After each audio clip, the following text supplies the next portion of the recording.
Episodes like this, episode 8 of the Faraway Paladin, are so interesting because I'm trying to remember the last time I witnessed an anime that had like this really great relationship with a family. We had the Uncle Gus, we had mother and father with Blood and Mary. They end up passing away or being left behind. And then we get to see through stories and songs, people who we've never met are telling these wonderful adventures that they went through and how their memory lives on. That type of deep world connection is something that I don't think a lot of authors really think about when they're trying to set up how, because we understood from what we witnessed from the anime itself early on, to even just kind of some of the things that were said towards Will, that they definitely were sort of heroes, right? That they definitely left an impact on the world, but most likely, I don't think many of us were thinking that as Will explored the world, that we could potentially learn more or just see how deep of a connection that these characters truly had to individuals that probably are long dead, or in the case of that very elderly half-elf,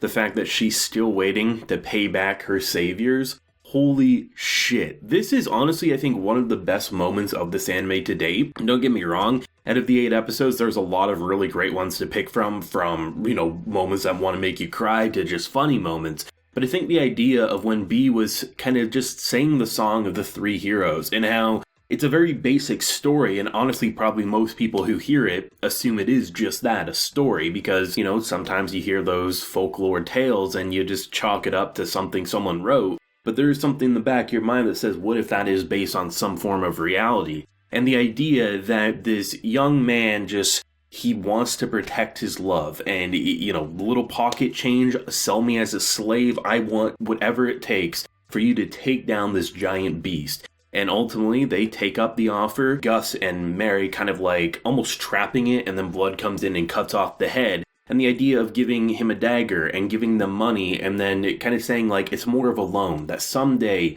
when you make it big, I'm going to give you my real name. Gus tells him that he's going to give him the real name. It's going to be our code word so we know that, we can actually trust you and it is you. And the fact that make it big and we'll take some interest back on this loan. It's something so simple, I think, on paper. But honestly, I can't find myself comparing something exactly like this because sure, there definitely are moments where in anime you meet a character and then later on that anime you hear a story and it turns out to be that same character or something like that. But the idea of how Faraway Paladin has done it from literally having Will be raised by these 3 as a true family, now venturing off into the unknown, finding new connections along the way. I mean, B and Tonio in this episode, I both really enjoyed their characters. I mean, immediately they were memorable. Tonio, great businessman, and B, kind of like a bundle of sunshine and energy. But to see just how that story was presented over kind of just like a simple, almost slice of life episode. I really wasn't expecting too much from this, not because I didn't have hope for it, but I just figured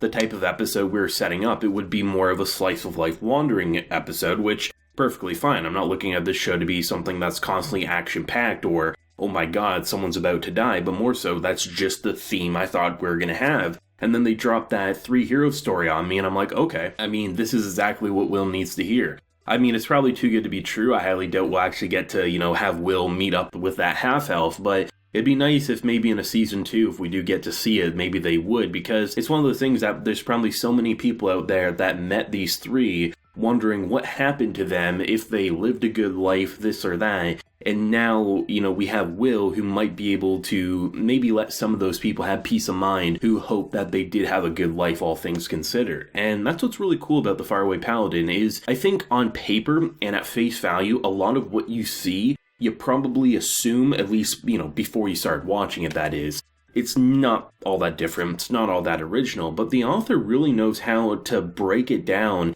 and feel something like, almost like a classic literature, like a Tolkien or something like that, right? The way Lord of the Rings in the books would really dive into those finer details from creating a language that literally you could learn and it would be a real language. It's not just a couple of phrases, this and that. That's kind of how I feel with the Faraway Paladin, is that they're constantly making things feel like it's a world with history. And a world with history, it's, I guess, probably shouldn't be too complex to make, but at the same time, I don't think the average person could really create a world such as this with this much depth and, the idea of just the simple idea of like someone playing a song and it being a story something that Will's never heard but can completely believe, because even though certain aspects about their personalities have been warped over time, it still very much feels like the three that he knew from his own family. I'm glad that we're kind of like giving Will traveling companions, because for him, he had a really good life up until everything went down with Stagnate. So now that he's kind of alone, there's definitely a different feeling about him. That's why I really like the end scene with Tonio basically saying, like, I don't really get you. You feel like a noble because you're rich, you're strong with your spear,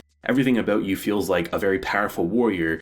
But, like, what are you after? Are you simply just here to spread Gracefield's word, or is there something more you want? And the idea of he wants friends, it's a very basic thing, but I think that's honestly one of the core themes of humanity in general, is that we desire connection. We don't like being alone. And the fact that he just wants to have friends, he doesn't think, his new best friend is his friend, but at the same time, they're both kind of like a little stubborn in their own way. The fact that Tonio's like, I'll be your third because I don't want to get in the way of characters like B, is nice, because this is a show that really needs in its last act to have a traveling party, because it would be very boring to just have Will walking alone. Like, there's a way to make that work in certain shows, but the idea of just introducing new characters for him to meet and pass away, say, okay, I helped you and I move on, I think it would get a little boring for the type of character he is. He's a very bubbly person who needs to have more people to talk with. That's why I like the simple idea of, like, when they're passing through that village, he healed someone, they're saying, oh, how much do I owe you? Don't worry about it, just pray to Gracefield and then maybe buy something from Tonio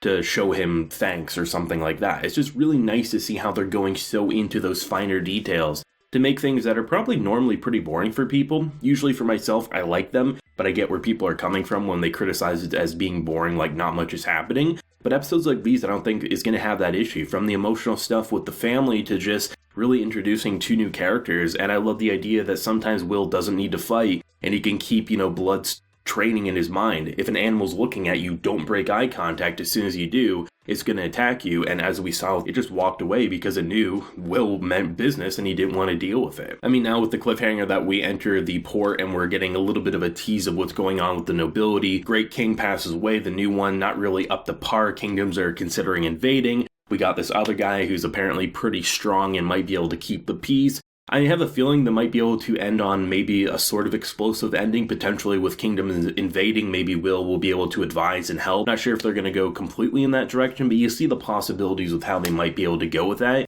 But it's nice that he's going to be able to interact with a lot of people, because that's exactly the type of person Will is. He's a people person, and so far, things aren't on fire, but they might very well be before this first season wraps up, so that'll be pretty fun and terrifying, potentially, to see where that wants to go. Incredible stuff as always.